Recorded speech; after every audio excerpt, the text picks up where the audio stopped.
Hey guys, Will here. No podcast this week. Been a busy couple of weeks, so hopefully we're back next week. But just thought I'd share my thoughts, some trade thoughts, and a couple of questions that we've had. A lot of people asking about Fletcher Sharp this week. Obviously got a hat trick last week, is roughly around 650k. I personally, I'm not going there. I think there's better options. I'd rather someone like a Dylan Lucas.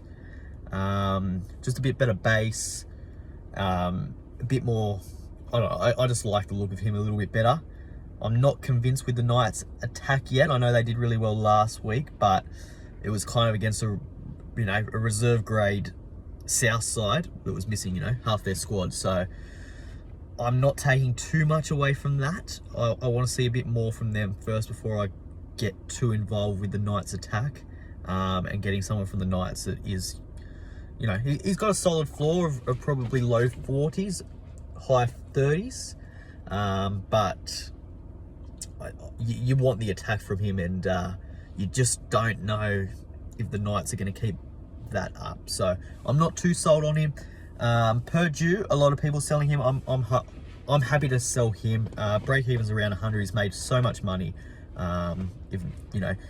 His floor's probably around high 20s. So if he doesn't get that try, he's going to start leaking money pretty quickly. I actually jumped off him last week for Karaz, and that worked out pretty well. So, yeah, I've got no issues with selling him.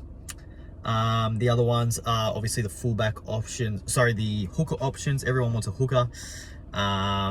There's no good ones though. So Riley Smith is one I'm looking at. I've got Max Plath, who I want to get rid of. He's out for a little bit longer still, which is annoying. I shouldn't have traded him in, but anyway, I'm probably going to go him to Riley Smith just because, yeah. McInnes is the other probably only option that you'd look at, potentially, maybe. The thing with him is, yes, he scored the try last week, but he's not going to do that every week. He's probably going to get you kind of 55 points. If I can get Riley Smith for like 300k cheaper, and he'll get 35 to 40, it's probably not worth the extra 300k for an extra 10-15 points a week. So yeah, that's the way I'm looking at it, and it frees up so much money to do things elsewhere. So yeah, that's my thoughts. Any questions or queries or things like that, let us know below, and we'll get back to you. So cheers, see you next week hopefully.